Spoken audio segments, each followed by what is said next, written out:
Who is swag? If ain't swag. Who is swag? If ain't swag.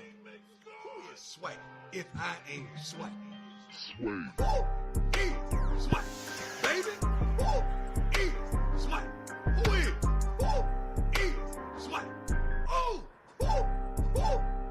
Man, breathe. I wake up motivated. I wake up motivated. I wake up motivated. I wake up motivated. I wake up motivated. I wake up trying to bless somebody, inspire somebody, encourage somebody, help somebody to the next level.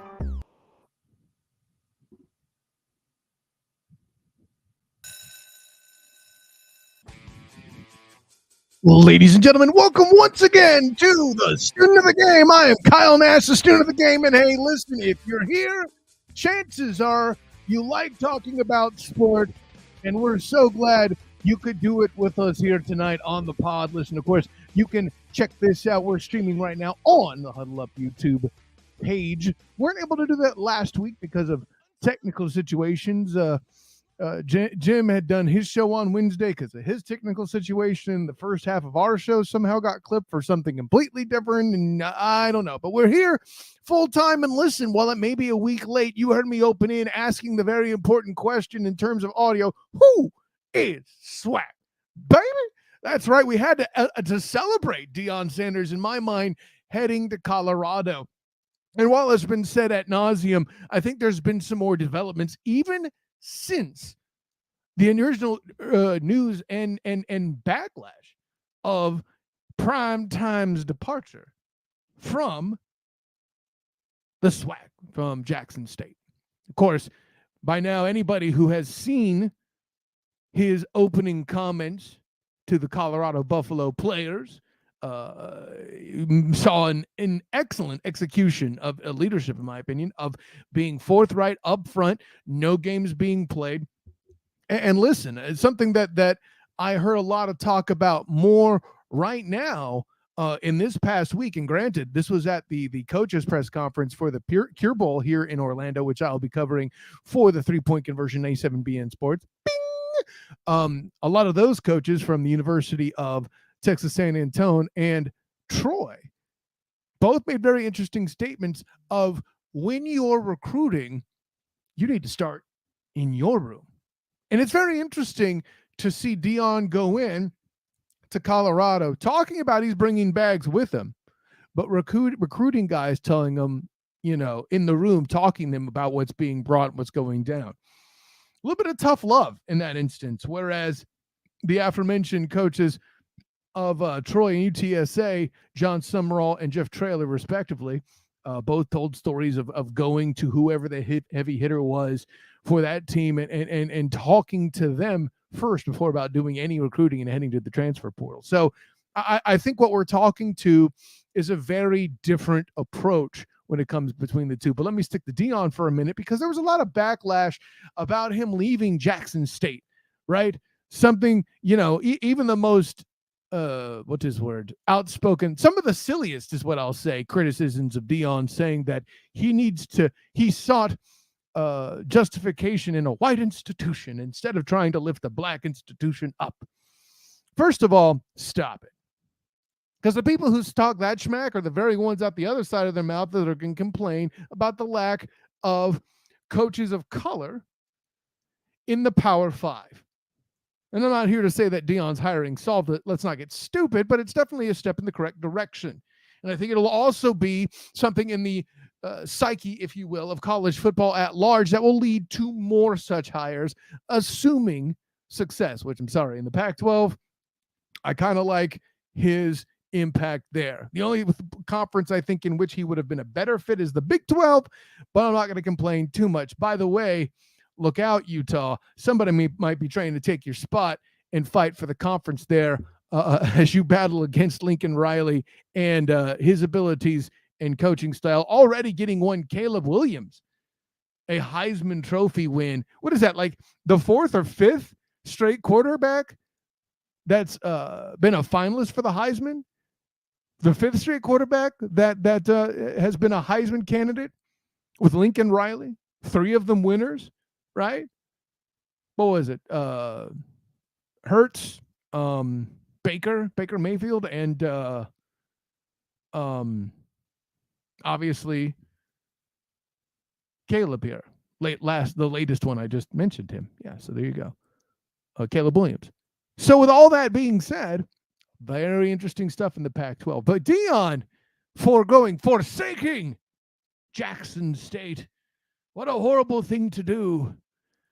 Yeah, you do realize, first of all, he was campaigning to coach the final game for JSU to get them their championship. Then I hear him and see a video of him involved with the introduction of the new Jackson State coach. Who stays behind and monitors and gets involved with and assures that his replacement is embraced like that? Who is Swag? He ain't Swag. Baby? No, listen, I happen to love that remix too anyway. As it slaps, as the kids say, right? So, no, at the end of the day, I don't want to go off on a long diatribe that like I attempted to last week, but wasn't recorded due to technical what have yous. But I can tell you that I'm supportive of Deion. I hope he does amazing things, and I really think he can make some noise in the Pac-12. We'll be watching that closely, and don't be surprised if upon some success next season you hear a little bit more of the "Who is Swag" remix. I'm getting pretty good at saying that. Anyways, I want to get to this too. I'm starting to hear noise about Jalen Hurts being an MVP candidate. That doesn't bother me.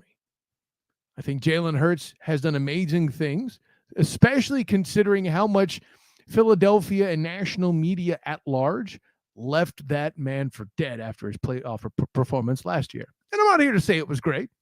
He slinked in the big moment or whatever. Okay, cool.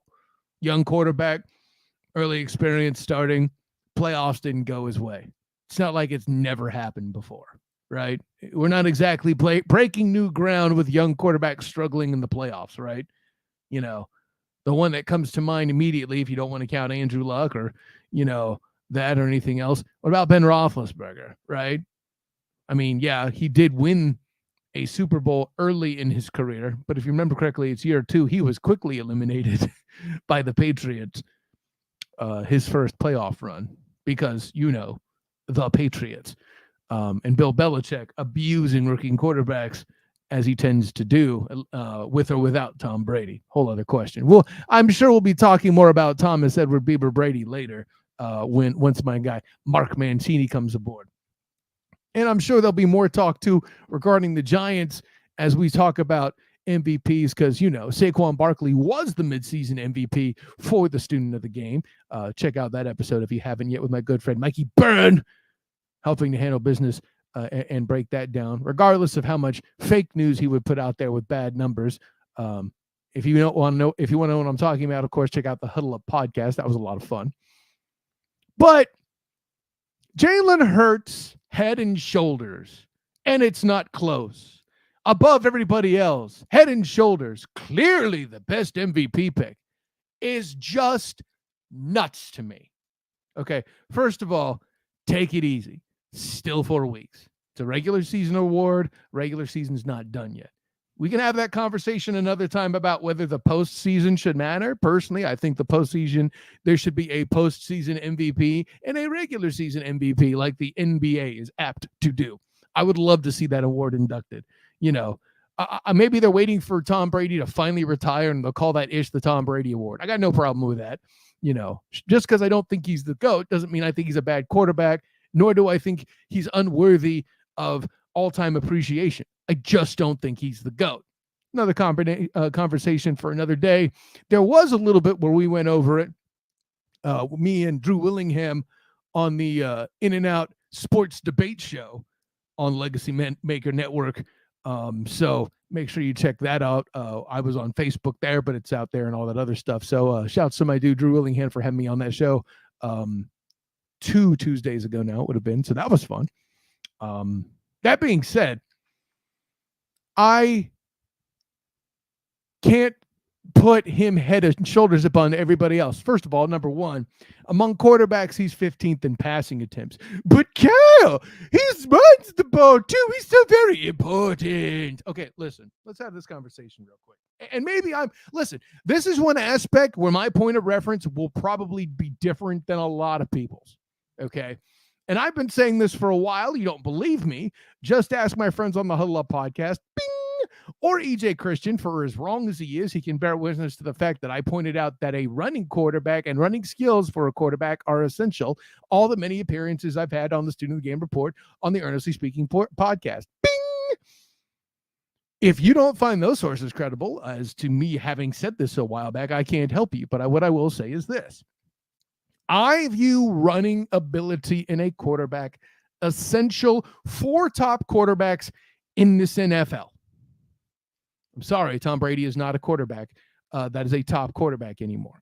I'm not saying he's bad. He's 45 with an atrocious roster that's starting to expose his game like Janet Jackson in a halftime show. Okay. This isn't old news, and anybody who's suddenly surprised Tom Brady looks mortal has completely disrespected the roster that was around him, the Bucs front office for putting that together, and also Bruce Arians for the great coach that he is. It's just unfortunate that they had a personality clash during Tom Brady's second year. And that, listen, between that and Antonio Brown, the fact that the Bucs still held on to make the conference championship only to get beaten by the eventual Super Bowl champions in a late play is a tribute to Tom Brady. Okay.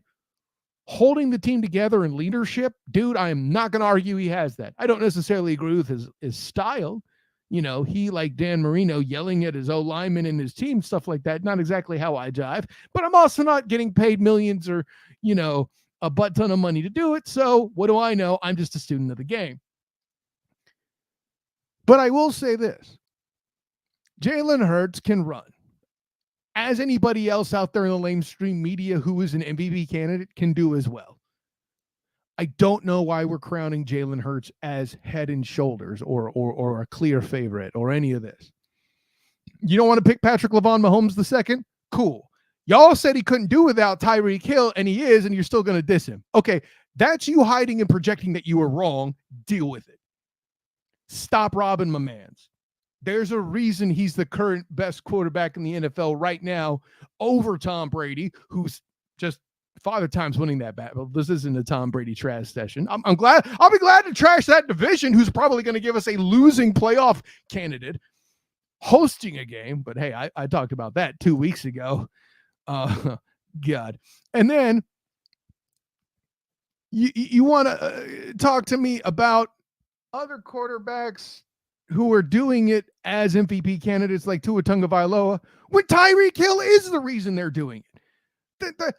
The whole MVP talk is just confusing over and above this Jalen Hurts take. So he can do something that all solid quarterbacks in the league can do right now, which is run the football. Patrick Mahomes the second, check. Josh Allen, check. Justin Herbert, check. Hell, even Trevor Lawrence can run the damn football. You want to crown him an MVP candidate? I don't think so. Right? And he's also asked to do so much less compared to other of his top-level brethren. Listen, this is not me crapping on Jalen Hurts. Don't even think about that, all right? Because the same sources I mentioned, and you could go look at these podcasts, by the way, that are out there on the various podcast platforms. Bing! I have always been public that I dig Jalen Hurts as a prospect. He was raw at the time he came in the league. I don't think anybody would argue that. But I loved his ability to hit the long ball receivers in stride. That's something he did throughout the combine process. And just in general is a guy who I think has just that mixed skill set to make him good, to have made him a good prospect, to have taken the starting job in Philadelphia the way he did. That was never an argument. Hell, he's half the reason, over and above other improvements the Eagles had made, why I picked them to win the NFC East. No offense to my guest who is who covers the Giants, and Danielle Orsino of the Move the Chains podcast. She'll be on in a bit. But listen, All I'm saying is since they're 12-1, Santa may be able to go to a game without getting booed this year. I make no promises, and I don't miss the irony that if you're looking at the video feed, I'm wearing red and green at the same time with my Student of the Game t-shirt, my Niners hat. Okay? How much more Christmas can you get? I don't know. You might find out next week on the show. Oh, spoilers. But here's the thing. Why can't I? What other reasons do I have? What other players are commensurate with Jalen Hurts as MVP candidates? And I'm not going to go with the obvious usual suspects, right?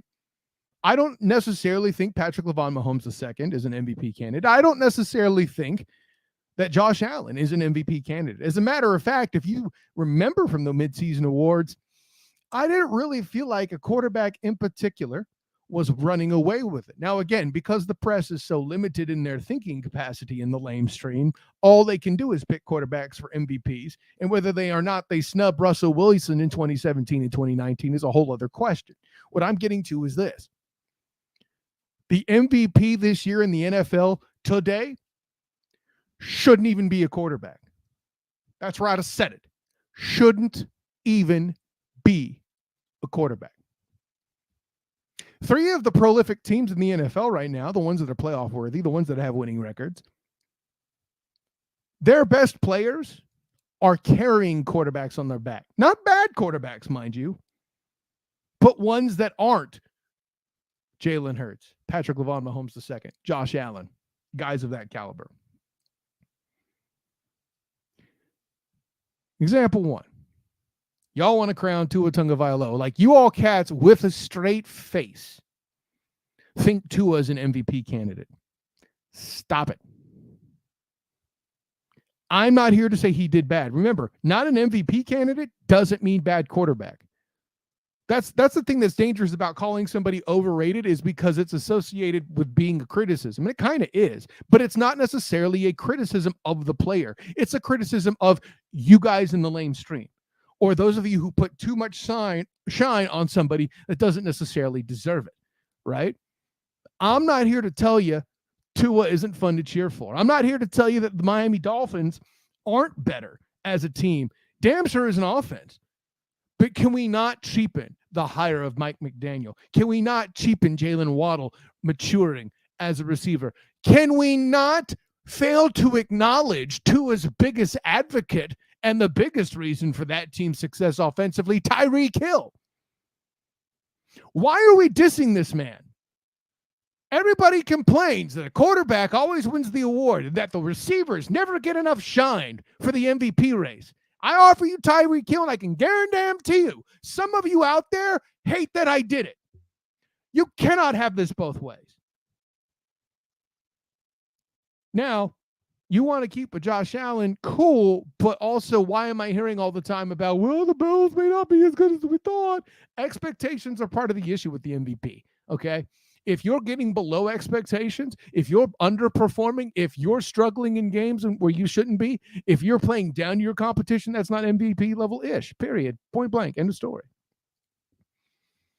Which is probably why, lately at least, Patrick Mahomes II has lost some points. Listen, you made a game close with the Denver Broncos, and regardless of the fact that that's a divisional game, that is a cardinal sin. Well, no, this isn't baseball. There's not St. Louis. Anyways, no. I keyed. Fine. You don't like my Tyreek Hill candidacy? I'll give you another one. A team that many people wonder they're as good as they are, that question the Bill Parcells parable that you are allegedly as good as your record says you are. But apparently that means you can inflate yourself with a record that is better than you actually are. And of course, if you don't know by now, I'm talking about the Minnesota Vikings. Well, I'll tell you now, I'm talking about the Minnesota Vikings, right? What more can be said? Sure, my good friend Big Jim wants to be like, oh, Kirk Cousins can play in prime time. Y'all are just mean. Forget what the numbers say and how great a quarterback you think he is or isn't. By the way, he isn't. You know who is great? Justin Jefferson. I said it. Kyle Rudolph's no longer playing tight end. Can't notice it hardly, can you? Sure, they got a great running game in support. I love the fact that they can carry the ball and that things are going well in that part of the offense. You won't get me to convince. Excuse me. You won't get me to confess that I have a problem with the Minnesota Vikings offense as a whole. But because of the quarterback, I'm not in a position to throw shine on Dalvin Cook like that. Adam Thielen, good number 2 now at this point in his career. And the reason why he's still relevant is because he's across from young man Justin Jefferson. This man has single-handedly willed this team to wins in the season in games that they probably would have lost without him. There's a reason why they have a -1 point differential. They either win close or get blasted. Now, I get it. Kirk Cousins can't play defense, but neither can Justin Jefferson, right? What this tells me is that the offense doesn't have a good game, meaning Justin Jefferson doesn't have a good game. That team is screwed. And it is a receiver who is bringing that to life. That's not supposed to happen in the NFL anymore. And by the way, side note, Kirk Cousins, we mentioned earlier, great quarterbacks in today's NFL can run the football. Kirk Cousins isn't that guy. I'm not saying he's Tom Brady slow. I'm not saying he's Phillip Rivers slow. I'm not saying he's Matt Ryan slow. But let's face it, there's no designed runs for Kirk Cousins. We don't live in that world, right? Now, granted, it also helps that you do have the best running back in the league, in my opinion, just as I mentioned a moment ago, right? Having that insurance policy in there with Dalvin Cook, you don't have to have a running quarterback. You coach around it. I get it. And if Dalvin Cook is the reason you don't think Justin Jefferson's the MVP because they have a balanced offense like that, all right, fine. I'll give you another one. And keep in mind, the only reason you're going to talk this down now is because they lost to the Jacksonville Jaguars. Of course, I'm talking about Derrick Henry. Why would I not? How is Derrick Henry not a viable NFL MVP candidate? But the Eagles are 12-1. Great. Check the schedule. Get back to me. And I know what you're going to say to that. The Titans play in the AFC South. That's an easy division. Sure. But they're also playing the NFC East this year, who has a pretty solid grouping this year if you look at the records, right? You know, I know I've made my share of jokes about the Commanders, you know, being a playoff team and how ridiculous that was. But here's what else I know. Right now, they're threatening to make it happen, which is still very confusing to me. But that's another conversation for another day. All I'm trying to tell you is that the Washington Commanders are currently 7-5 and ahead of, or excuse me, 7-5-1, sorry, and ahead of the Giants on the strength of the fact that they've actually won a game in the division. Something that the Giants can't do. By the way, that divisional win they have is the one loss for the 12-1 Eagles. I'm going to throw that out there. How the Giants look against the Eagles, you know. So I say all of the above to say the East is still looking, you know, mighty fine there. There's enough to say that they're a talented group. But Derrick Henry is not only carrying Ryan Tannehill as per usual, right? That receiver core over and above losing A.J. Brown to start the season is a mere fracture. Ooh, that's a Freudian slip. Fraction of its previous self. And part of the reason, frankly, they lost to Jacksonville, right? What's the way you attack the Jacksonville Jaguars? You throw the ball on them. But if you don't have any receivers, how, in fact, do you throw the ball on them? Exactly. It's a tough place to be. And Derrick Henry had a record, you know, gosh, I can't remember the last time he had that many turnovers. What was it? 2 fumbles he had? 3 fumbles he had? It was insane. And in watching those fumbles happen, it's not like the Jags defense did anything spectacularly well, like they were, trying to strip the ball or any of that. But 17 carries, 121 yards, and a touchdown. You're off the bat thinking the Titans have won that game. It's going later down the sheet and seeing 2 lost fumbles from Derrick Henry. Oh, by the way, Ryan Tannehill had a lost fumble and an interception of his own, doing his part to contribute to the cause. And we're over here trying to crown Trevor Lawrence because, ironically, the position that their coach used to play at a Super Bowl level, Mike Vrabel, linebacker, is a hole bigger than anything I find in the Swiss cheese I used to make my daughter's sandwiches for her lunch in the morning. That's the reason why Sunshiny Trevor managed to bomb to Evan Ingram the way that he did. It was out of control. What's his word? I don't want to just say it was a chink in the armor or a weak spot that, took out the dragon. It's not like it was Smaug or anything and you needed Bard the Hunter to make the shot. Yeah, there's some nerdy Lord of the Rings schmack for you. I guess that's technically The Hobbit, but details. This wasn't outright domination, right? If we did get to have Teron Davenport on, who was busy covering the fact that they fired their GM midweek as a playoff-worthy team at that moment, whatever, I'm going to ask him what happened on Whiteboard Wednesday. I might even request he do it the final week of the season when the Jags face the Titans. That would be awesome. Hey, it's Whiteboard Wednesday, Teron Davenport. Tell me what the heck the linebackers can do to stop Evan Ingram and get destroyed again by the Jags. But y'all want to crown Jalen Hurts. I mean, and again, I'm not saying he's not a candidate, but to say he's the runaway favorite is just viably inaccurate. I gave you 2 other quarterbacks that are still worthy candidates in Patrick LaVon Mahomes II and Josh Allen. But again, if you don't want to pick Josh Allen, I'm mad at you either. I am in that camp as well. I mean, heck, they're so desperate in Buffalo, they're bringing back Cole Beasley to join the receiver corps. I don't know what that's all about. Maybe they started to figure out, Gabe Davis and Stephon Diggs as a duo, or maybe somebody's hurt or something. I don't know. It's not completely the lack of a run game, which in fairness, Josh Allen entirely is. But y'all didn't respect it when Russell Wilson did it either in 2017 and 2019. So that's a whole other conversation. We won't be able to put in Lamar Demetrius Jackson at this point, probably because of his injury. Duh.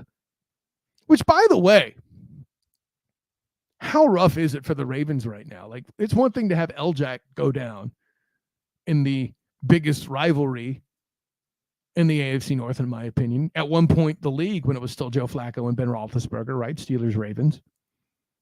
And then you see Huntley go down. Ty Huntley, right? And then that whole situation is just unfortunate. Oh, wait. Am I reading this right? Yep. Pretty sure the game was still pretty close. Like, how did they manage to pull off the win despite the rough situation? How on earth did that happen? Yeah, that's right. Somehow or another, not only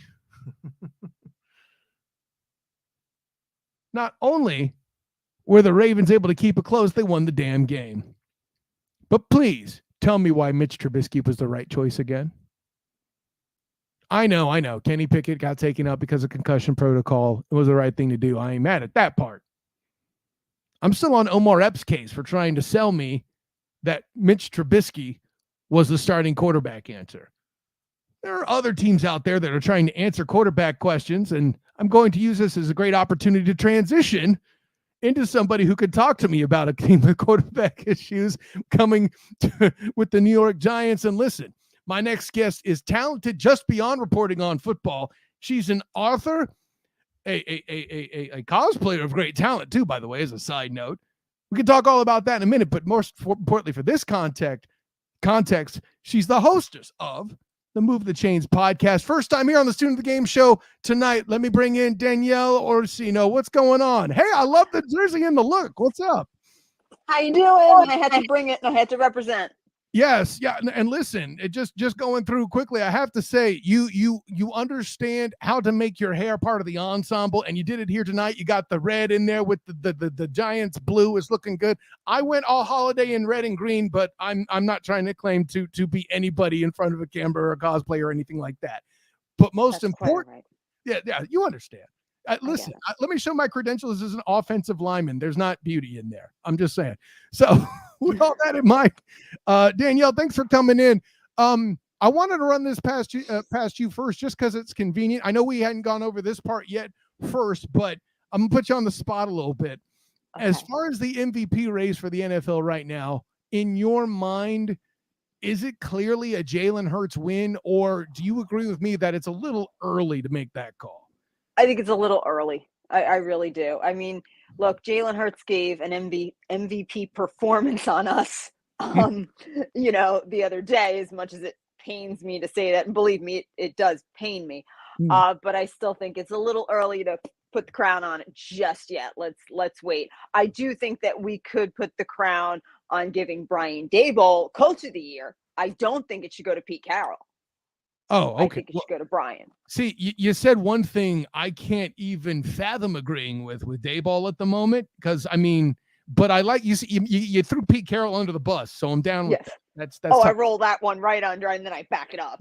So we're good. Yeah.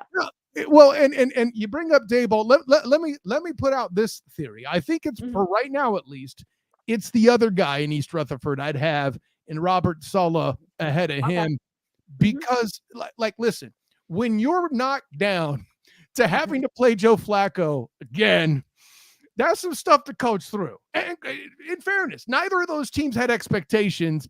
Daboll was on the list earlier in the season. I think he's kind of trailed off. Is that fair? All right, here's my thing. Robert Saleh's been there 2 years. Okay. Daboll got there 1 year and did already what Robert Saleh tried to do in 2 years. So this is why I'm going to put Daboll ahead of Saleh. And because, let's face it, nobody expected us to even come ahead with a winning record. No, that's accurate. And given what we have, and think about it, our wide receiving core is decimated. I mean, every week we have been the most injured. All right, now aside the 49ers, we've been the most injured team. So I have to look at it and go, there you go, Daboll. I mean, we've also been through Joe Judge, Pat Schumer. We've been through Brian, and Ben McAdoo, the mustache man. We've been through some crap. So you have to look at Brian Daboll and to come in and be able to look at his team and go, but we're still in it, guys, every week. I got to put him up there. I think Robert Saleh, what he's done, he's got Sauce Gardner. He's got some amazing players. And then you got, Babyface Wilson in there, who, I'm just calling Babyface Finster because that's what he reminds me of from the Looney Tunes. It's like, cool. You're like, yeah, you're in there. And now we got Mike White, who I still think will pull it out. Is pretty incredible. But I think he had a smidge more talent to work with than what we had, because let's face it, you're still looking at Daniel Jones, at least I am, and I'm going, really there, Richie Cunningham? Are you really the guy to lead us? Like, I'm not convinced. So that's why I look at Daboll and I think Coach of the Year for just getting up in the morning and going, we could do it, boys. I think that takes some guts to walk in there every week and pull that together and then be able to dance the way he does after victory, which I think is just him going, wow, we did it. Like, yeah, I'm gonna dance that out. Like, I think he looks at the team half the time. He's like, wow, we really did. We beat them. Like, we beat Aaron Rodgers. Wow. Okay, John Wick, version 2.0. We did it, dude. So, maybe there was something in that, antibody thing that he did take or didn't take. I don't know. So, go for it. I'll be fair. Y'all beat Aaron Rodgers before it was cool too, by the way. Like now it's just, it's basic at this point, but you did it before it was cool. You did it before all the few receivers they had got hurt and stuff. I'm going to give you that much credit. And we need a little.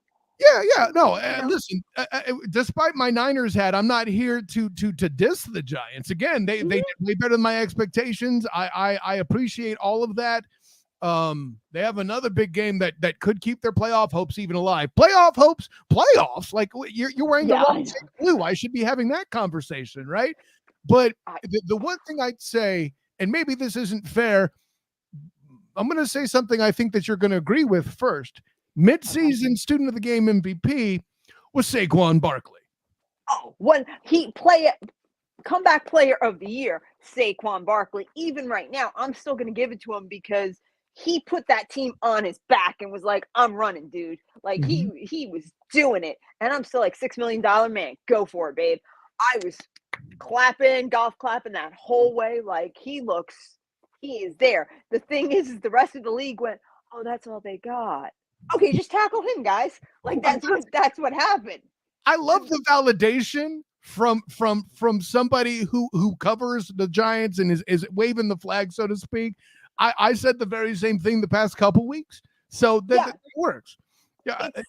There's no secret. I'm not going to sit here and be like, no, everybody was just like, wow, look at the Giants. Yeah, like for the first 3 games, they were like, they might be the real thing. By game 4, they were like, there's something about this Saquon dude. You think that's it? And then by game 5, somebody was like, I think it's the Saquon guy that they're getting this whole thing.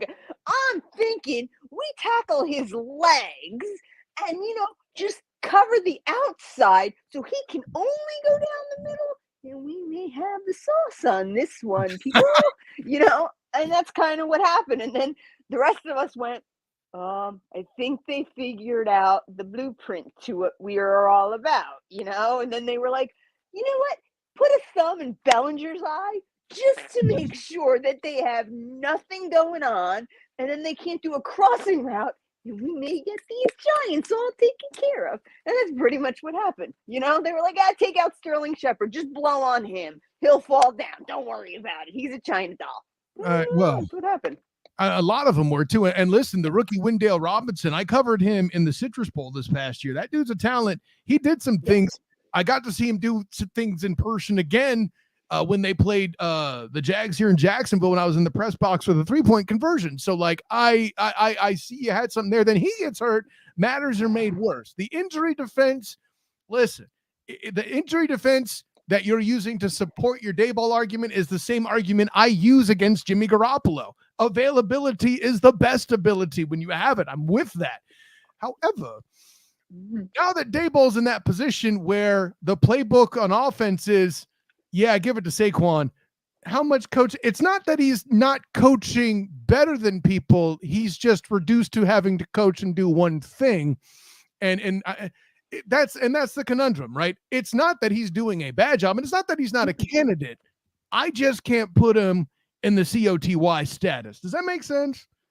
I think what it is, though, is when you take that playbook and normally you have it, it's this thick. Okay, we've now taken it to like that. Yeah, you then have to be creative, but it's also motivation. You have to still be a leader.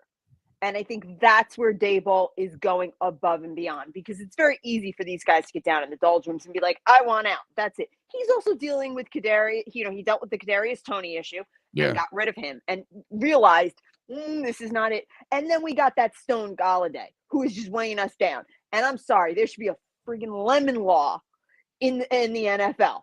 Like, we should be able to go after, Gettleman and be like, yo, dude, get back here. I need part of that paycheck back because I don't know what you stuck me with, but this is not working. I need a lemon law. Like, New York State has a lemon law. Galladay should be on the lemon law. Like, done. I don't know what this is, but what did I get? I got a bill of goods. Take him with you. Go retire. Whatever you're going to do, take Galladay with you. Because this, not happening. So I think Daboll's doing the best he can and trying to be creative. But Danielle, it's December. Aren't you supposed to be in the Galladay spirit? Oh, that hurts. Have you seen Galladay? I mean, how many times was he targeted with a drop? In fairness, Danielle, my good friend EJ Christian, who I do the Huddle Up podcast with, alleges to be a Giants fan. So whenever he brings it up, I make that pun. It would be unfair if I didn't bring it to you. So I appreciate that. I do. I appreciate that. On this show, right? I don't care who you are. The Giants fans get the Galladay spirit joke, especially in December. That's okay. That's I take it on the chin. On the chin. I take it on the chin. It's all good. You know what? We took it from Gettleman. We bent over and took it. So we'll take it again. Listen, we want to talk about injuries. Like we can have the 49ers conversation too. Well, I mean, look what, we have injuries, but I mean, you guys were just like, hello, let me just roll this foot. How many times can we get a broken ankle or a broken foot on a quarterback? I don't know. Hopefully Brock Purdy never answers that question either. No, he's just got his oblique to deal with or whatever else. I'm sorry. Is Brock Purdy even old enough to stay up past 9:00? I'm just wondering, because that interview I saw with him, I was just like, who is this? Did he take the jersey from the guy? Like, who is this? He looks like he's 2. That's a fair question. I think what it is because you may have seen him standing next to Tom Brady. So it's kind of like, if I take my buddy to Father Time. Yeah, exactly. If I take my buddy to the club and he's like, he's younger than me, he's gonna want me as a wingman because he's not fat like me and he's younger. So like I'm the friend at the club, right? Is he buying beer? I don't know. Yeah. Oh shoot, he's getting around it too. They aren't even going to the club, just going to the gas station. Yeah, he's just like, hey, Dad. To meet you, can I get some beer? Let's celebrate. Yeah. I would like a wine cooler, please. You know what I mean? It's West Coast. Why not? I get it. So yeah, well, no, Tom Brady was probably like, that has carbs and preservatives. We don't do that. I mean, he's probably like, let's go for some avocado ice cream. It'll keep you younger. I don't know, but wow, I just watched that and I was like, are you allowed to even be up past your bedtime? But hey, you just beat the GOAT. So, 2 points for you, kid. It's a special occasion. I got to stay up late for those two when I was, a teenager. It's fine. Sprinkles on your ice cream, kid. I mean, just go for it. Here's a lolly. I was waiting for Aaron Andrews to just pull out the lollipop and go, there you go, and pat him on the head and have him go skipping off. That's what I was waiting to happen because I was like, yay. That's awesome. You know what? He did it. Usually the 49ers are 38-18 with Garoppolo under center. So this was great that they did it. I think it's awesome.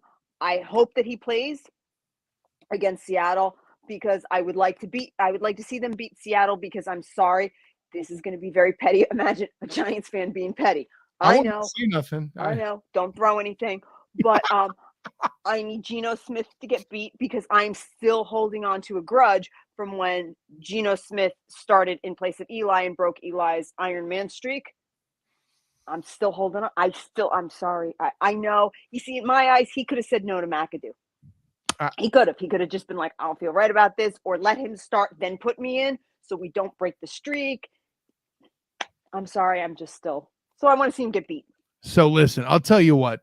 This is a good treat, right, too, because you're going to talk about holding a grudge and being petty. It almost sounds like you're mad. If you're that mad, anger and mad deserves good company. I'll bring the madman in himself. He happened to jump on board. You know this guy, Mark Mancini. Welcome aboard, buddy. Wow, I'll tell you, man. I feel like a guy waiting for a bus, and I only got like 5 minutes because God's loaded up my shows today, and I don't complain. I said, okay, master, I'll do whatever it takes. So don't shoot me for being in here only 5 minutes. But you two guys have been taking this show to new heights, man. I love it, man. I'm sitting here. And first off, let's just hail to the Hogs here because the Hogs will take care of the Giants Sunday night. And I love my Hogs over there. But you, Kyle, got some problems in Miami. Because Dolphins on Saturday will probably lose their third in a row, 2 on the West Coast. Thank you. And going to Buffalo, where I think their record's 2-30 when the temperature's under 30 degrees, and they still got to go to New England yet. Green Bay and the Jets coming into South Florida. So I think the odd team looking out of this thing could be the Dolphins. Not to take a shot at South Florida because I like Miami Vice and everything down there. Listen, when I'm in South Florida, all I do is take shots. Anyways, no.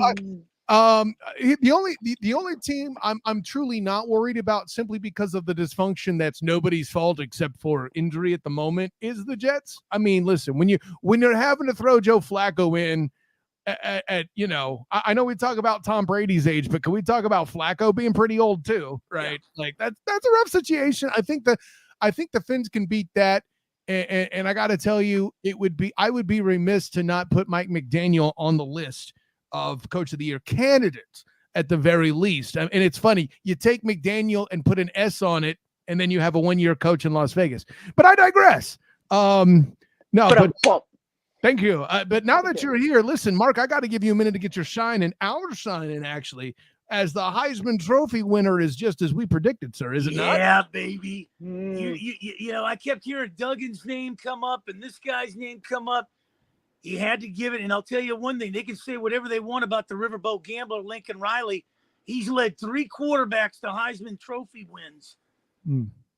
Yeah, who drafts him is my question. Yeah. 5 finalists, 3 Heisman trophies. And yes, good point you bring up, Danielle. I mean, name the last Heisman Trophy winner to be NFL relevant is my question. You know, it'll take you a minute.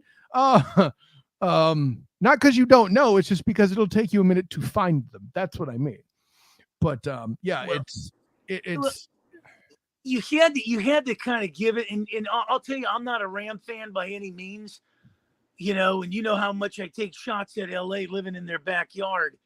But I like Baker Mayfield a lot, and I don't know what happened in Carolina, and maybe Danielle can share some light on it, but I know he was railroaded out of Cleveland, but I think this could be the heir apparent going forward in LA, because I think Matthew Stafford should hang it up, concussion protocols, and he's done. I think it's one of those times where you got to really look, and do you want to keep continuing to dance with the bright lights? Well, I think the biggest thing with Baker, if I may be so bold, yes, I'm definitely a Baker detractor. No offense to my Browns people out there. Shouts to LA Broadus, by the way, and Drew Glukov. But Brady hasn't had enough time to piss anybody off yet. Can we be honest? Baker has a certain je ne sais quoi to him, I think, that, yeah, does rub people the wrong way. But with Carolina, there's a lot of outside noise concerning the field, the new stadium. Right. And there's a lot more legalities going on. Living here, I've heard things going on here, and with the ownership, things were going on that also a lot of the players are not happy with, and their names getting pulled in, and what's going on, what they were promised, things like that. I also heard from with Matt Rule and even Robbie Anderson and those things. Matt Rule had his people that he really liked, that he wanted to pull in, wanted to keep. And once he left, there was a move to get rid of the old regime and any player associated with it. So, that was part of it. That's why DJ Moore stayed. DJ Moore was hot. They were hot to kind of get rid of him and things like that. And I think Christian McCaffrey was one of those players that he had been so good to the franchise. They let him go because they knew it was a fire sale. They knew it was rebuilding, but I think it was done out of respect in a way for him as well. Let him go because it's going to be a while. I feel like it could have gone either way based on how you describe it, if I might be so bold. It could have been respect play, and I will certainly take your word for it in the name of giving people.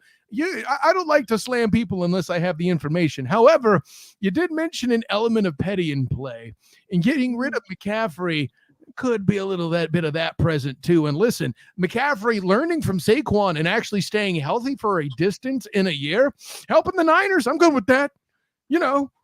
I think for him it was more they let him go because there were other teams on the board where he could have gone. The Rams being one of them, where he may not have had success, but he went to a team where there were better chances for success. Mm-hmm.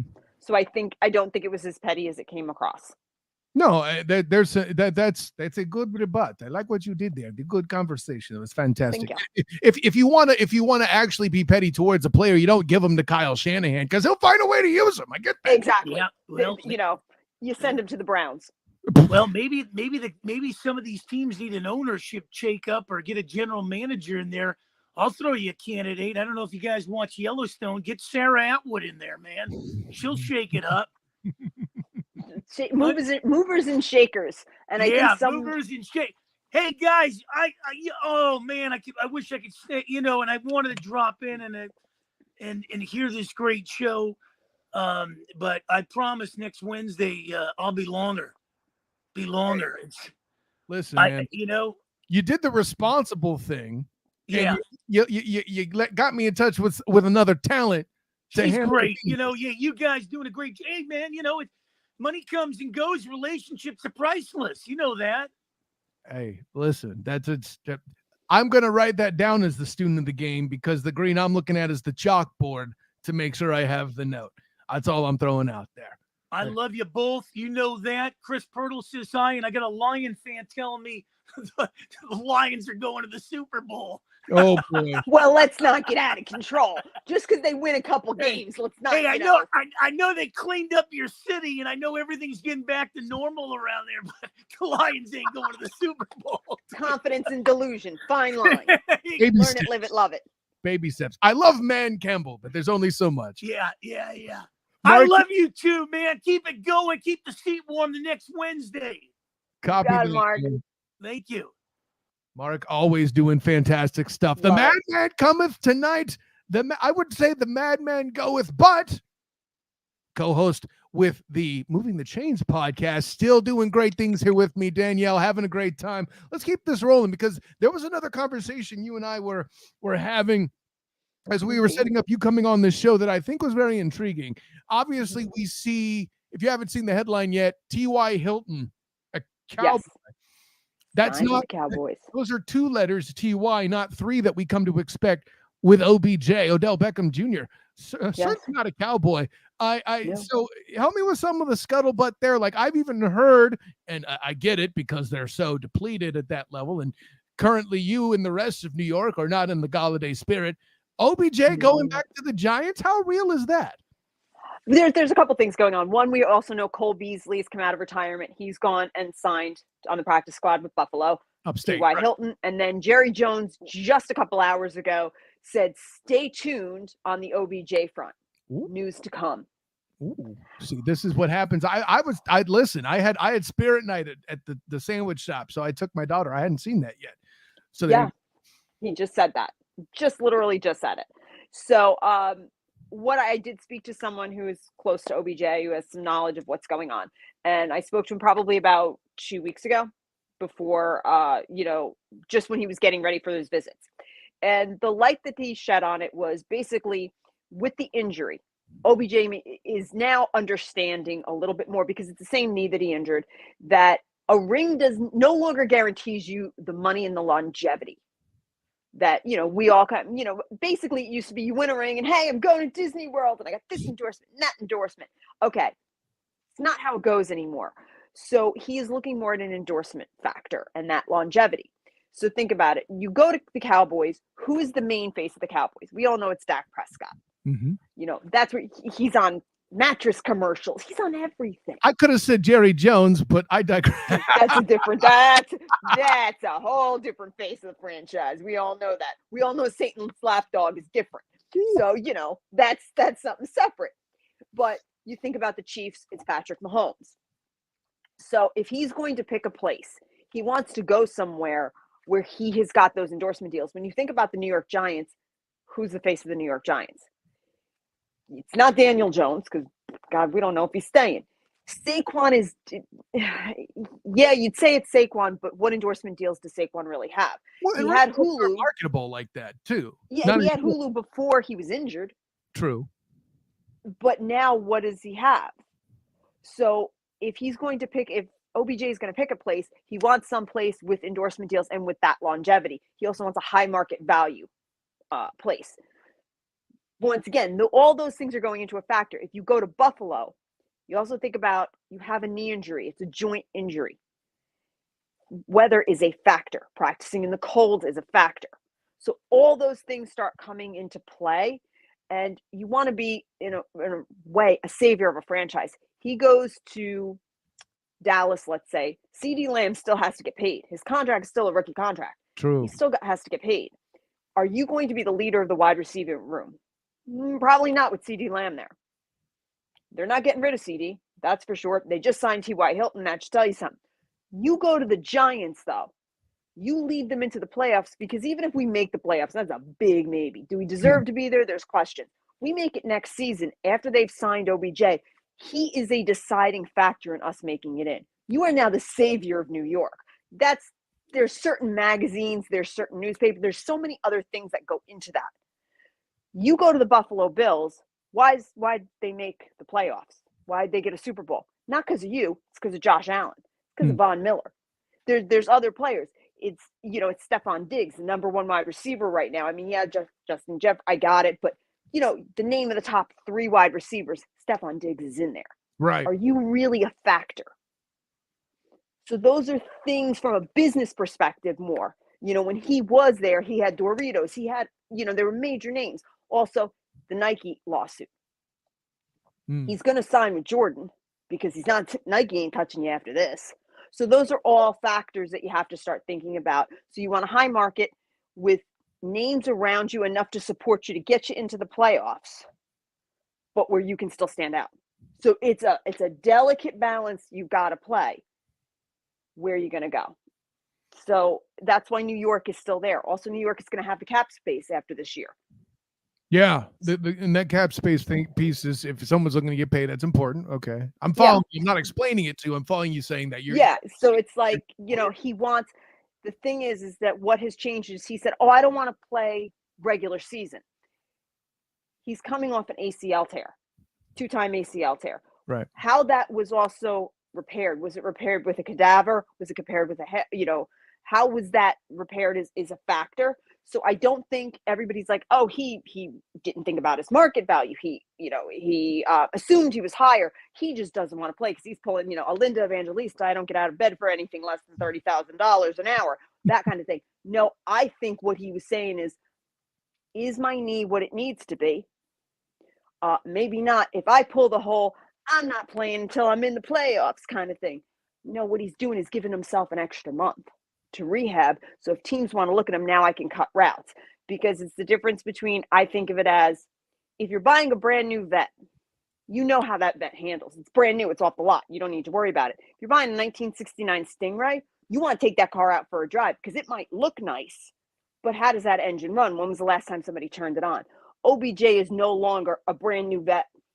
He is a 69 Stingray. He looks really good, and you really want that showpiece, but I still got to see it run a route. I got to turn it on. I got to turn the engine on. I think he's giving himself more time because, remember, the Cowboys leaked his medical records. Mm-hmm.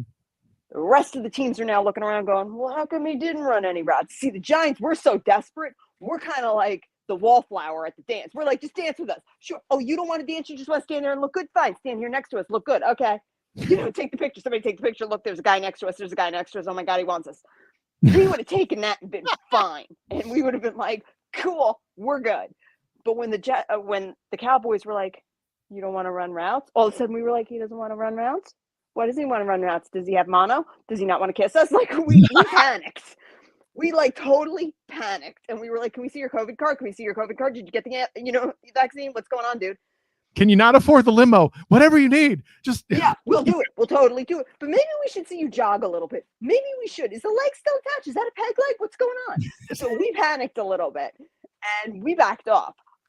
But don't get it twisted. We're just like, please come home. Please come home. Please come home. We'd love to see you come home. But we'll have $59 million in the cap space. Did we mention that we have $59 million? We have a check, blank check, right here.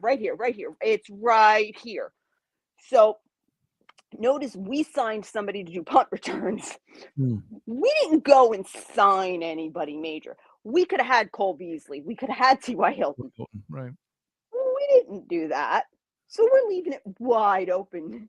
We have like a little locker cap ready, and we're like, in case of fire break glass or whatever. OBJ goes here. It's like it's just waiting there, and we're like, so you bored yet? Because we're totally gonna make the playoffs one day. We'd love to do it with you. Meanwhile, the other teams are sitting back like, we are making the playoffs. We are, and we're just sitting here going, we might. We don't know, but we'll give you back your jersey. Is that cool? Is that good? Like, we'll fix our hair. We'll comb it. Whatever you need, dude. So there's other factors than just like he just wants to make a playoff run. He wants it, but there's other issues that are more business related than just that. Right. No, I completely get that. And let's put it this way. There's certain other, what's his word? Drama and baggage he's looking to shed. Like, let's be honest. If he did not get hurt in that Super Bowl, he probably wouldn't be MVP. I know. I was texting with another press guy I had met there from Denmark, oddly enough. Nicholas, I was like, MVP, right? He goes, yes. Oh yeah. So was I. Yep. Right. So I mean, the only reason why he wouldn't have won it is because or at least he wouldn't have gotten my vote is because of what Aaron Charlet Donald did before the end of the game. But again, let me show my credentials from my bias. That's right. I deal in trenches. That's what I do. But if OBJ, let's put it this way, I would have been happier with OBJ continuing to get votes rather than Cup having won it. Whole other conversation. Punchline is when you're talking about that, the list of teams to acquire this goal has to be a big market, and LA is already off the table because of moves they made, cap space. And let's be honest, the quarterback situation isn't as appealing. Yes, somehow or another, you got less appealing than Danny Dimes. I won't even comment on that. But here's where I'm at. Beyond New York, and to even take the salary cap out of it, just for this question, obviously it's a factor because if he wants that big deal, that's super important. Right. What's another big market that would even have a shot to accomplish OBJ's goal? Obviously Dallas, I think, it looks good because from a market value, it's America's team. I think, it looks pretty. Yeah, they got all the Forbes articles and all that, making them the number one valued franchise, blah, blah. I get that. I get the only place I could see him fitting in well, and this would only be if he was returning. I think anytime Brady throws his name out there to a receiver, their ears are perking up. It's just how it is. It's Brady. If Brady calls you and goes, I want to throw a ball to you, that receiver's going, really? Okay. Yeah, let's talk. Is it a storied franchise? No, but it's the GOAT. You know what I mean? Like, I think you're going to take a year to go, yeah, I catch balls for you. Okay, yeah, let's talk. Like, it's just one of those. Well, so the TB12 brand and everything. Yeah, the TB12 brand and everything like that would be a connection to the endorsement stuff. I just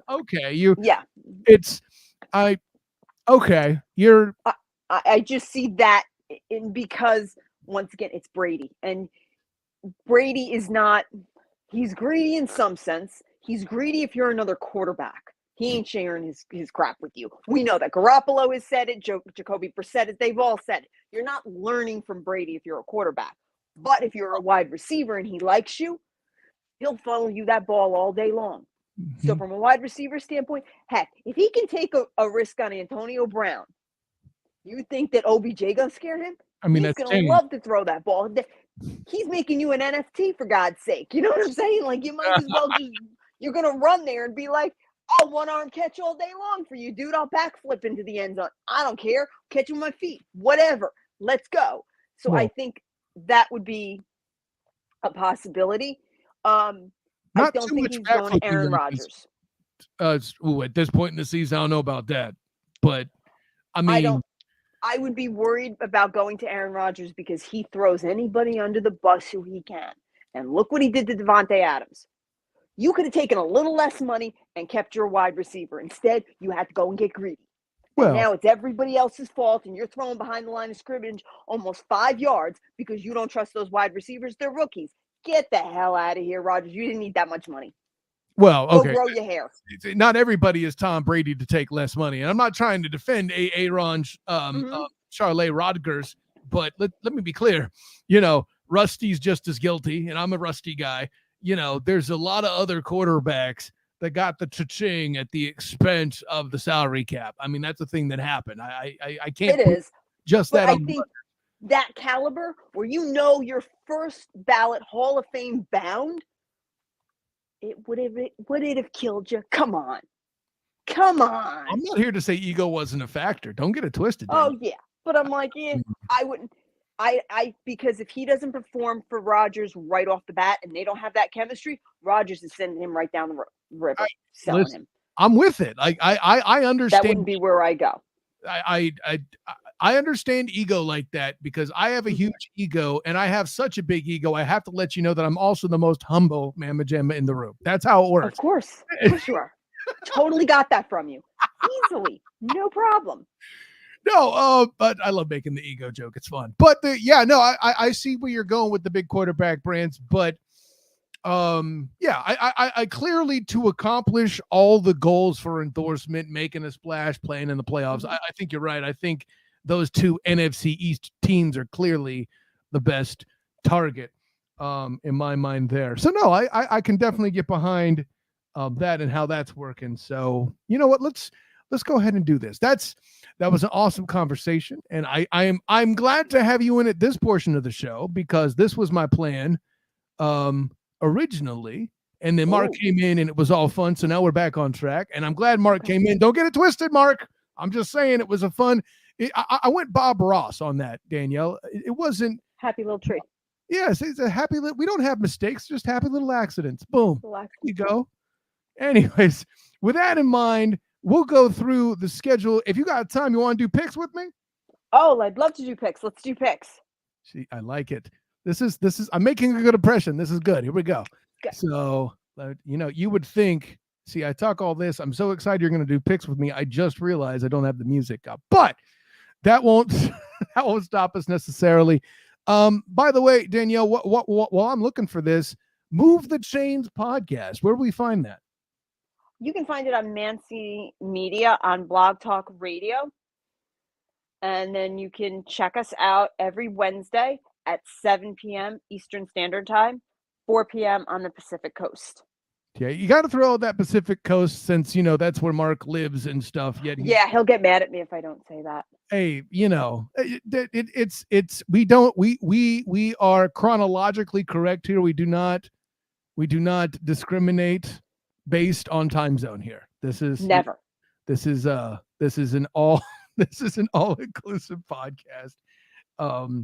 You can always check out the archived shows on blogtalkradio.com. And, if you miss it when it's going on live, that's okay. We have it archived and you can catch up on it. You can listen to Mark and I go back and forth and, hear me yell about the Giants. And him challenge you talking about those Commanders. The Commanders. I know. I call them the Commandos half the time. Then I'm like, no, it's the Commanders. It's the Commanders. Hey, listen, I'm just saying the Red Tails is the biggest missed marketing opportunity of all time. I'll leave it at that. Let me see here. All right, we got the music. Let's do the picks. So, Danielle, listen, for my money here, and you could call me a homer if you want, there was a time where there were two NFL rivalries I cared about. Ravens Steelers and Niners Seahawks. But now I care about Niners Seahawks more than I did for a while. Suddenly, Geno Smith is making them look respectable. Granted, they have some losses. But Thursday night, huge game. San Fran heads to battle Seattle and the 12th man. So, to open it up for Thursday, who you have for that game? I got the 49ers. Yeah, I got the Niners too. I know it's on the road, but at the end of the day, the one thing that group still hasn't been able to account for, granted, they have the best offensive line in years after Rusty leaves. Nobody wants to talk about that, but I don't think they're in position to protect Geno, and they weren't, just like they weren't in week 2. I too have the 49ers. Colts, Vikings. Danielle, who you got? Oh, I got the Vikings. The Colts are getting walked all over. Yeah, I would make jokes about how for a week he was Jeff Sunday, but Jeff Saturday, the experiment is definitely a failure. That's dead. I too have the Vikings. Ravens, Browns. This one's interesting to me, but go ahead, Danielle. I'm going to take the Ravens. Yeah, I can't blame you on that. There's definitely. I hate the Ravens.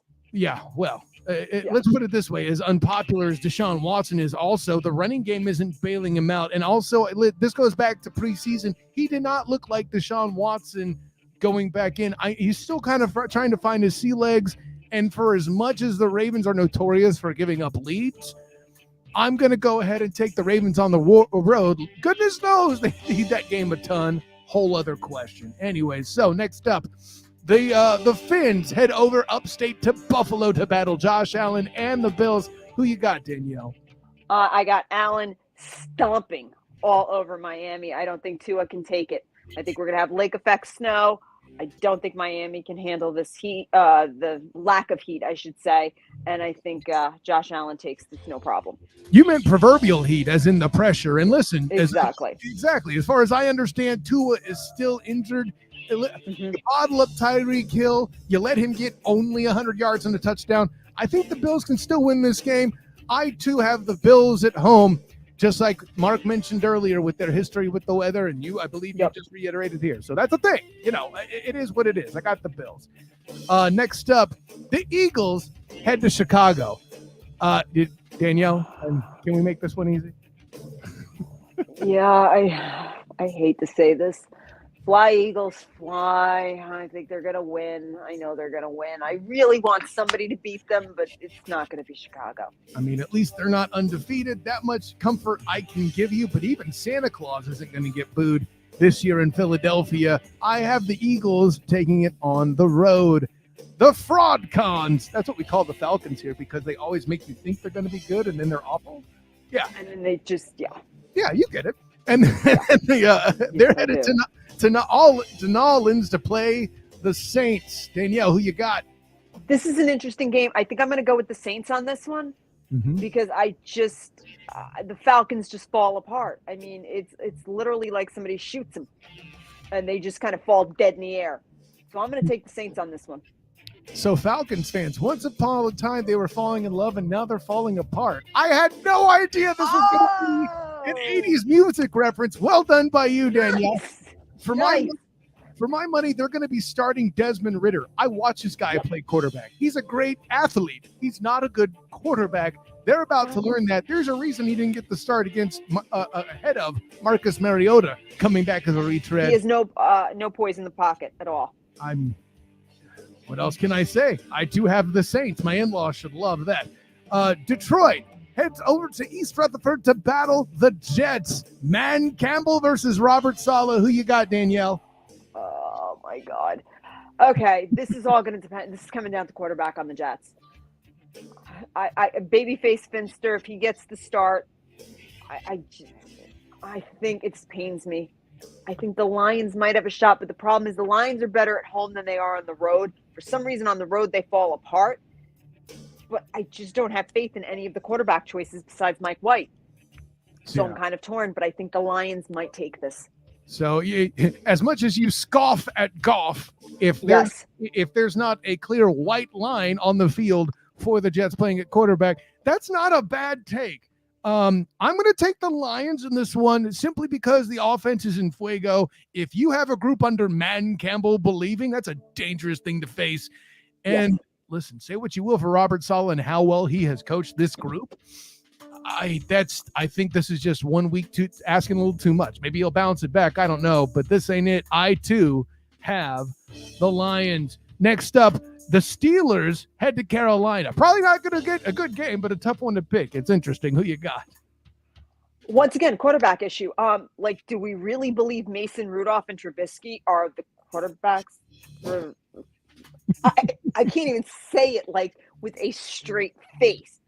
I'm picking between Trubisky and Mason Rudolph, who I don't know has a punchable face. I don't know what he doesn't he? He just does.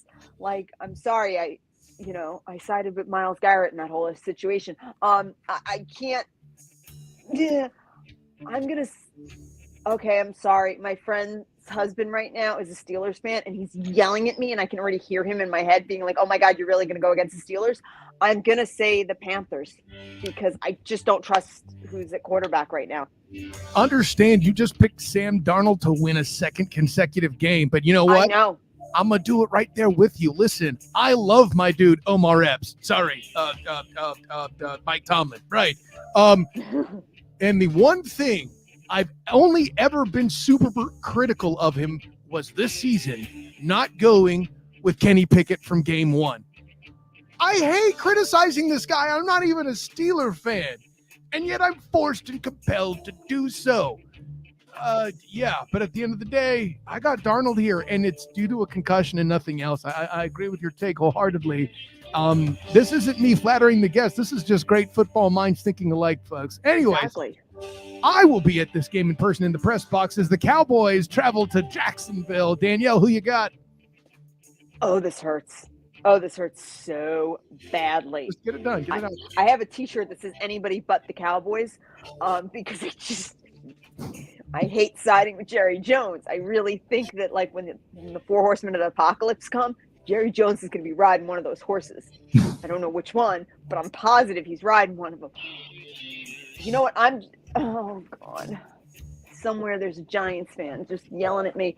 I have to say the Cowboys because it's just how it is. But I really want Jacksonville to like upset me and show me that they can do this. So come on, Evan Ingram. I know we traded you, but do something here, baby. Do something.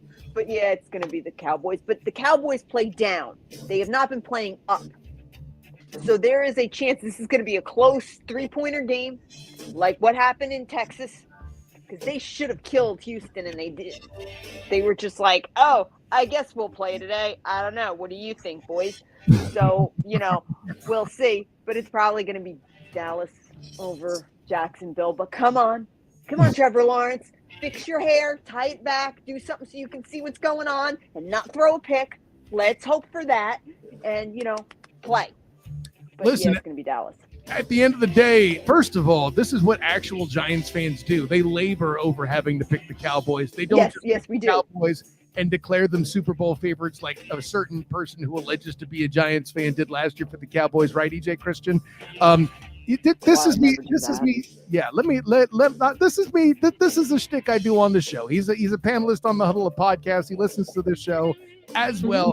So he's going to know what a real Giants fan sounds like and that it's not him.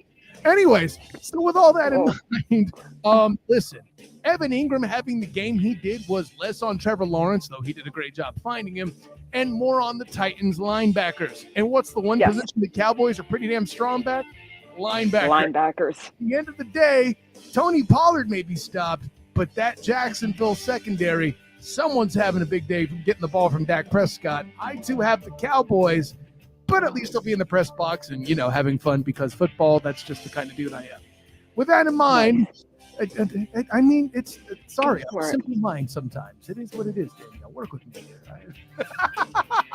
Next up. Hear it from me. Next up on the docket, the Chiefs head to Houston. Listen, I'm not expecting much of a struggle from Patrick Mahomes II here. Are you? I think at one point I'm just going to watch him do this. Whee! And just throw the ball up. You sure you haven't done that already? I think I saw him do it. I just want to see him like go under his leg or something. I just want to see something fun happen. But yeah, like last week, I think he literally went like that with the ball and was like threw it out. And that's what I'm expecting this week. At one point I want to see him actually cover his eyes and throw it and just see what happens. Oh, well, there's that 3rd and 21 in the Super Bowl that ended up being the difference to beating the 49ers where it should have been San Francisco. Sorry. Not that you're upset about that at all. At all. Not at all. There's nothing. There's no animosity at all. But yeah, Chiefs all over it. There's, Yeah.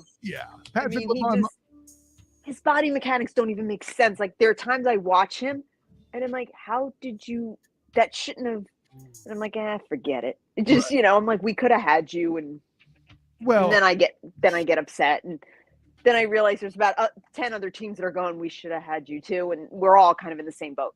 Listen, the beautiful thing I can tell you is somebody got boat raced with picks to the Niners to get Mitchell Trubisky.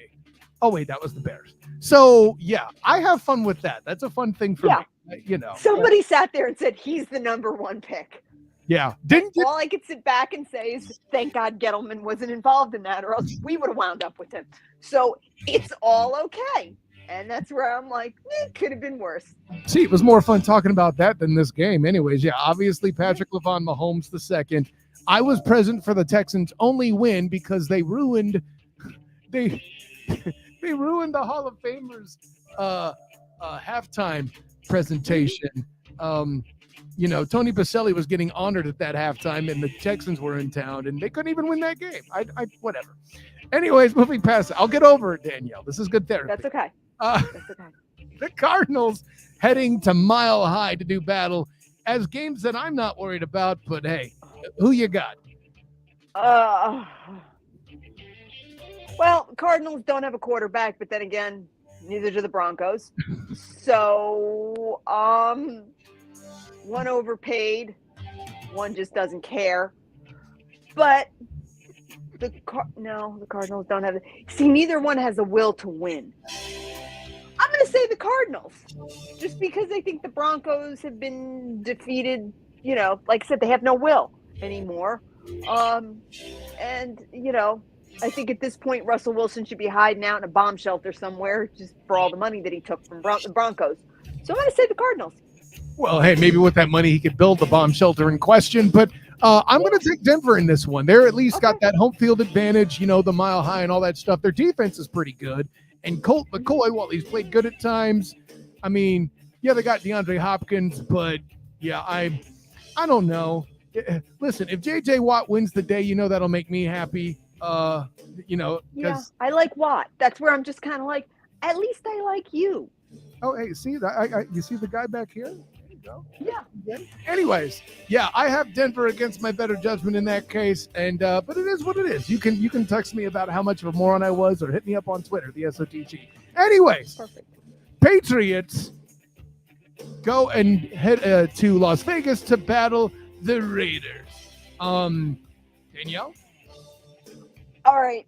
You know what? Just for sentimental reasons, I'm going to go with the Raiders on this because, well, it's the Patriots. And, when the end of the world comes, it's Dallas, Ravens, Patriots, and my anarchy.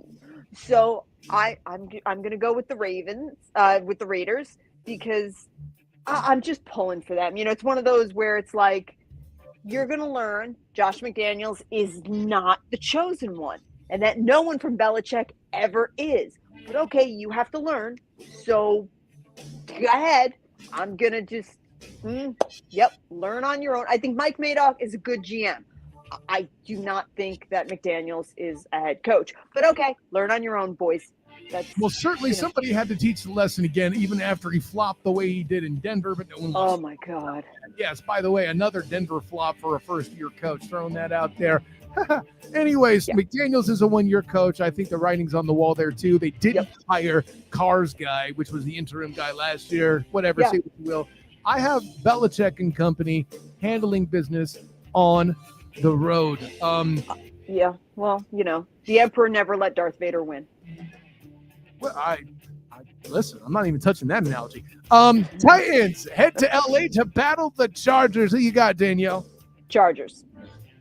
Yeah, listen, health is coming back. Who knew it? As stake bitten as they were, the team that I had winning the AFC West by a single game, mind you, is now in the playoff hunt after having more snake bites than Ragnar Lothbrok at the end of the Viking series when he got killed. That's right. There's a drop for you. Wow.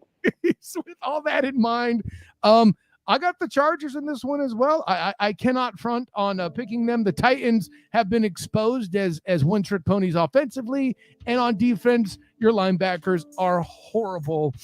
Listen, Justin Herbert's going to have a fun day. That's all I'm saying. Speaking of fun days for somebody, the Cincinnati Bengals head to Tampa to battle the Bucs and Thomas Edward Patrick Brady.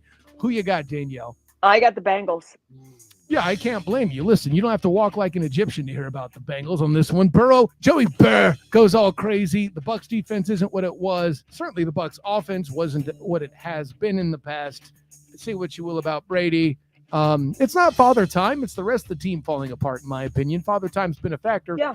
He was just well hidden by an excellent roster. And I'm not even putting it on bold. I said what I said. Anyways, I'm going to skip this game because I know what game is best to pick last with you. Monday night, we have the Los Angeles Rams and the Green Bay Packers. Oh, goody, the battle of the disappointments upon Danielle. Who you got?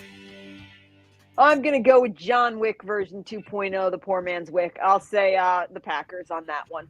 Sure. You're going to pick John Wick over Baker Mayfield. I can't front on that. I, too, have Aaron Charlie Rodgers winning the day. I haven't picked the Packers in a long time.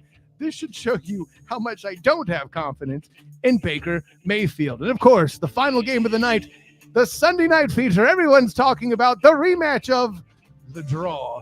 The Giants facing the Red Tails. Sorry, Commanders. Danielle, talk to me.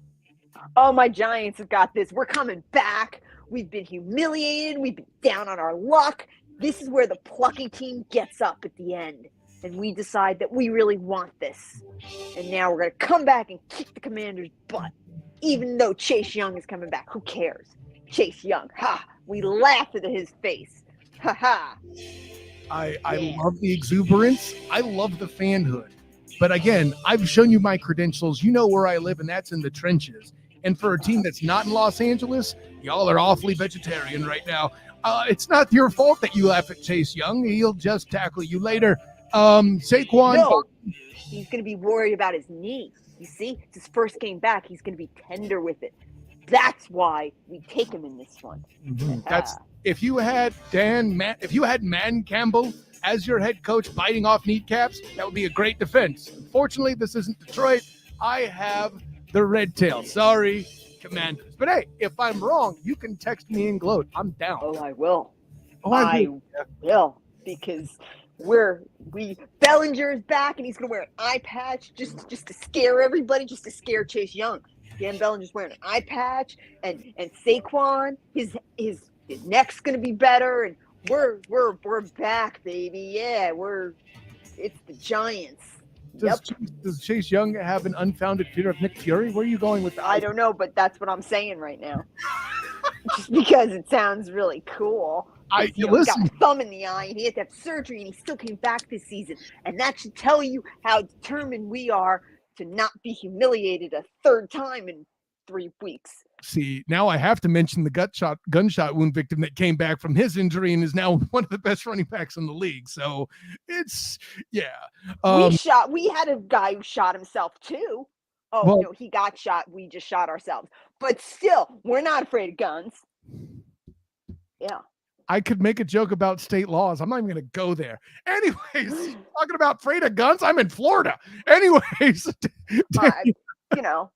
I'm just saying, we had a wide receiver shoot himself. Yes. That's determination, man, to do it. I'm pulling anything I can right now, okay? Because we got a big game coming, so I'm trying to really pump up my dudes here. I'm seeing it. Like, listen, there's only 52 cards in the deck, and you keep finding more. I'm with it. I'm just doing what I can. I'm not hating. I'm appreciating. Let me be clear. I made it through the Dave Brown era, okay? If I can get through that, I can get through anything.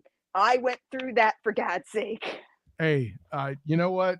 I don't even have a good response for that. I don't need a good response for that. I have Danielle Orsino of Moving the Chains with me. Tell the world where you can be found. All your stuff, where they can find all my stuff.